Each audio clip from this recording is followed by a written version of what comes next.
থেকে এখানে আসি কমলাপুর স্টেশনে। তখন আমি ব্যাগ নিয়ে দাঁড়িয়ে আছি যে ট্রেন কোন লাইনে দিবে দেখার জন্য।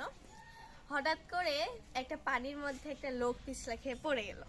এবার আমি শুনি আমার পাশে একটা চেনা হাসি। আমি পেছনে তাকাই দেখি আমার আন্টি দাঁড়ায় আছে। আমি যখন ট্রেনে উঠেছি তখন একটু পরেই দেখি রায়দা দাঁড়িয়ে আছে। রায়দা কইছে রায়দা দাঁড়িয়ে আছে। তারপর দেখি রায়দা পিছলায় পড়ে গেছে। ওর কাছ থেকে শুনেন।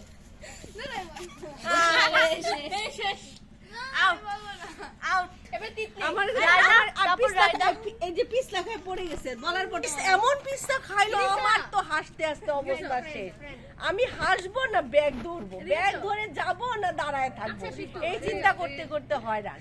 তারপর রায়াকে বললাম, শৈলীকে বললাম, রোজাকে বললাম, রোজা দেখো দেখো দেখো পড়ে গেছে। এখন লোক তো চিটপটাং হয়ে পড়ে আছে। হঠাৎ কি বলে জানো?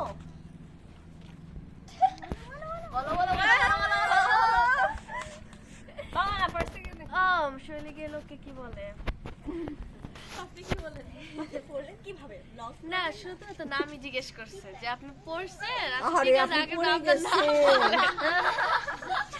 আগে আপনার নাম বলেন।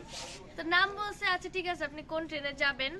আমাদের ট্রেনে যে মোহনগঞ্জ এক্সপ্রেসে আসছি ওই ট্রেনেই উঠবে। আচ্ছা ঠিক আছে।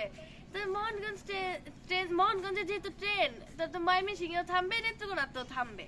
তবু আমি ভাবলাম যে একটা ঢিল ছুঁড়েই দেখি, জিজ্ঞেস করে আপনার বাড়ি কই? বলে ট্রেন তো যায় মোহনগঞ্জে, তাহলে বাড়ি তো মোহনগঞ্জেই হবে। মানে এটা তারা কথা বললো।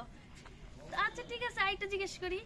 তো তখন বলছে ধর্মপাশা। তখন আমি বলছি ও আমার বাড়িও তো ধর্মপাশা। তখন তো এই বেটা এখন তো তার একটু টোন চেঞ্জ হয়ে গেছে, তার চেনা পরিচিত পড়ে যায় কিনা। তারপর যখন তার পরিচয়টা বের হবে সেই কাহিনী ইয়ারা জানে কি হয়েছে। বলো। আমরা যখন জিজ্ঞেস করলাম যে তার বাড়ি কোথায়, বলল ধর্মপাশা। আমরা তো পেয়ে গেলাম পরিচিত মানুষ।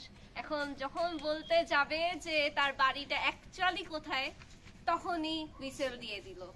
আমরা উঠে পড়লাম। উঠে গিয়ে আমি দেখলাম ওহি আপুকে। সোনিয়া গান্ধী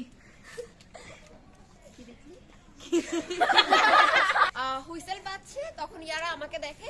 দেখার পর আমি ওদেরকে আনতে যাই স্টেশনে। তখন সাথে সাথে ইয়ারার সাথে সাথে ওই লোকও নামে। আর পরে ওরা নেমে যায়। নেমে যাওয়ার পর তিতলি কিছু একটা বলে। কি বলো?